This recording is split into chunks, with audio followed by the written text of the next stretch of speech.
Hello guys, magandang araw. For today's video, magluluto ako ng pansit bihon.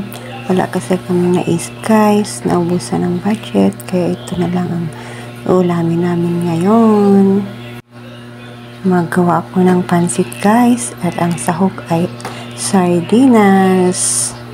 Ayan guys, nampasahan ko ng pagluto.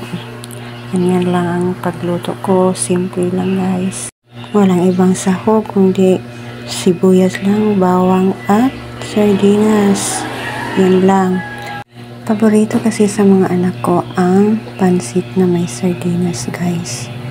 Kaya ito na lang ang lulutuin ko pag wala kami maisip na ulam.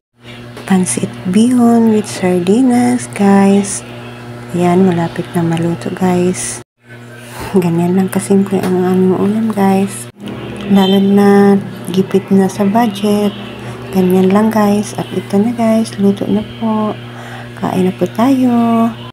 Dalawang kainan na po namin itong ulamin guys. Kaya pag ganitong ang lulutuin ko, medyo makatipid-tipid po tayo.